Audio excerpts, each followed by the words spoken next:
All right, page 3. Let's take a look here. Oh, this looks a lot like number 19, but we're dealing with some arcs here. So let's take a look what's happening here. We're told that xy, so from xy right here, is going to be 10.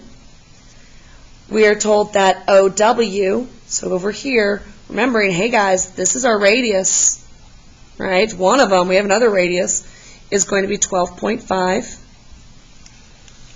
In the measurement of arc, WLY, so it's not going to be a minor arc, right? We go from W through L over to Y is all going to be 310 degrees. Let's take a look at what we want to find. First, we want the measurement of WX. Well, here what we need to understand is, because again, we have that 90-degree angle, we have that radius or diameter that is perpendicular with a chord. That means that it's going to bisect the segment and it's going to bisect the arc, the corresponding arc. Okay? So here, when we're looking for WX right here, we need to remember, as we saw in the last problem, WX is going to be equal to XY. And so that's just going to equal 10. Not a whole lot of stuff to do there, right? Next, we want the measurement of YW. Sorry, I said the wrong way. Sorry, so dyslexia. WY, the whole segment. Well, we have XY, or WX, we have XY. So remember, like before, we had the measurement of WY. The entire thing is just going to be WX plus XY, which is going to be 10 plus 10, giving us 20. Next, we want OX. So OX is going to be right here. So for OX, you need to notice that we don't have anything down. We don't have anything down here from XZ to subtract from. So we're going to have to use that Pythagorean theorem. Okay. So for OX, we take a look at that triangle. We have C, right? And we have one of our legs. So we're going to be looking for our other leg. A squared plus our other leg, 10 squared, all equal to 12.5 squared. This is C. Okay? So take it from here. You've got it. I believe in you. Pause it. Work it out. So what? We got a decimal. Use your calculator, right? So now you've done that. A squared should be plus 100 is equal to 12.5 squared. Don't round this because it only goes to the hundredths. 156.25. Okay. We're going to subtract that 100. I'm just adding those decimals in just so we can see it. We're going to get A squared is equal to 56.25. Plug in your calculator. What is the square root of 56.25? We're going to find out it comes out to a nice, pretty little decimal, just to the nearest tenths. So here we have 7.5. Now, the last one, we want to find arc YZ. So YZ is just this part right here. Well, when we have the YZ, well, we know that YZ is congruent to WZ. So if we can find the whole WZ, we can just cut it in half, right? Because it's bisected. So how do we do that? Well, we take that 360 all the way around. We subtract what they gave us, that 310. And we're going to come out to 50. But we have to cut this in half, divide it by 2 to get 25, because WY is 50. We just want ZY, which is half of that because they are congruent. It is bisected. So we get 25 degrees. Okay? Next, when we have two chords that are equidistant from the center. Okay, so here's your center. How do I know these two chords, chord LN and MP, are equidistant? Well, they're congruent. Okay? We know that they are going to end up being congruent as well. So, here, all four of these parts will be the same. We're told that in L, this entire section right here is 9. This was actually a pretty basic, straightforward one. They want MP, the other chord. Well, because these two chords are equidistant, they're going to be exactly the same as well. So that's just as simple as saying 9. We're done. Look at that.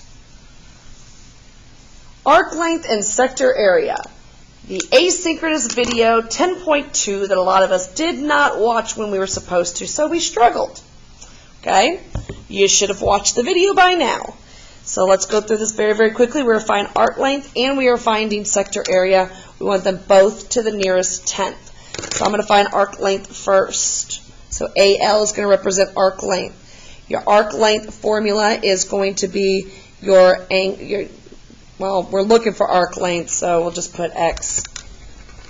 It's going to be X over, since we're looking at length, it's going to be pi times your diameter is equal to your central angle over 360. Excuse me. So let's plug in. Right? We don't know what X is. Our circumference, pi times diameter, well, our radius here is 4, so our diameter is 8. So we're going to leave it as 8 pi. We plug in pi at the very, very end. Do not plug in pi until the very end. I'll show you exactly in the calculator, too, the best way to do it. Some of you have seen how Delta Math does it, and you do it that way. That's fine. Pi needs to be plugged in at the very, very end, or we're going to have rounding issues. So here we have our central angle is the same as the arc here. We know that. So we have 120 over 360. This, I know, can simplify to 1/3. And even if you don't simplify to 1/3, that's fine, okay? You can deal with the bigger numbers. It's no big deal. So now we're going to cross multiply. When we cross multiply, I'm going to wind up with 3x is equal to just an 8 pi. Then I need to divide both sides by 3. This is where you type in pi for the first time. So with the calculator, I'm going to type in 8 pi, so I have 8 times pi. I'm going to press my divide button, and it goes automatically down to the bottom to 3. That way I can get as close as possible, because if you do 8 pi and then you round that and then divide it by 3, I've seen several students who are 1/10 off and they get the wrong answer. Okay? So here we wind up with arc length being approximately, says the 10th, one number, so that 7 tells us to bump it to 8.4. Approximately. All right. So your sector area. We remember that sector area, our formula, is going to be our sector area over, now we have pi r squared, the area of the circle, equals to the central angle over 360. So let's plug in. We have x over pi r squared will be pi times our radius 4 squared. Let's go ahead and, I'm going to skip a step here. 4 squared is 16, so we wind up with 16 pi, all equal to our central angle of 120 over 360. Well, we already determined over here the 120 over 360 can simplify to 1/3, so why not do that? Make it easier on ourselves, right? So we cross multiply. We get 3x is equal to 16 pi times 1 is just 16 pi. We divide both sides by 3, and again, this is where you plug it all in at one time. My phone keeps going to sleep. And we're going to plug in 16 pi. So it's 16 pi divided by that 3. And then I get the closest answer possible. Your sector area will be approximately to the nearest tenth. We have 16.75. That 5 tells us bump that 7 up to an 8. Be careful with your rounding. Okay, so sector area will be approximately 16.8 to the nearest tenth. So we're going to do the exact same thing for 23, but we are looking at the central angle is not 45 degrees. What we need to understand is our central angle of the shaded area, we're going to use the same thing with the arc, is this right here. So we need to take that 360, subtract the 45, and we're going to wind up finding out that the actual central angle that we're going to be using is 315. Okay, so we're going to use 315 in our equations. All right, arc length first. I'm not going to write the formula because it's above it, and we should have practice with this. So I'm going to plug in x over, well, my radius is 8, so my diameter is 16. So x over 16 pi, so using our circumference, is equal to that 315 over 360. 315 over 360 actually will simplify, and it'll simplify down to 7/8. Okay?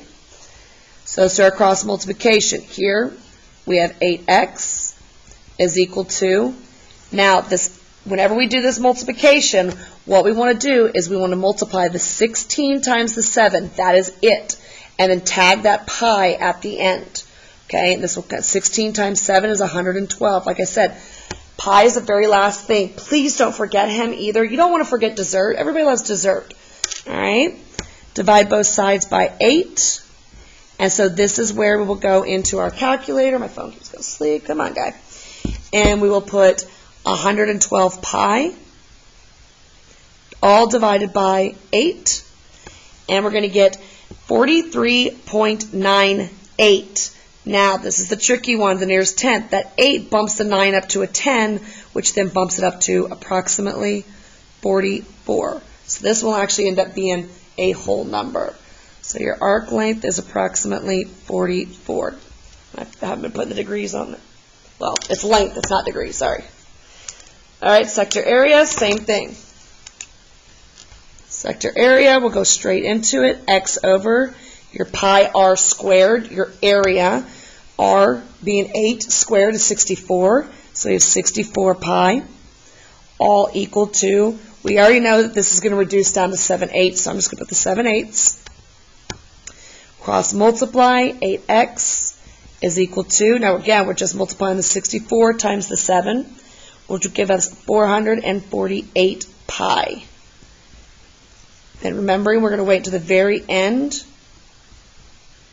to plug in that 448 pi. So we have 448 pi divided by that 8 right there.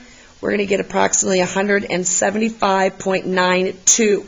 Okay, so the 2 tells us to leave the 9 alone, so we don't have to bump it up to a whole number.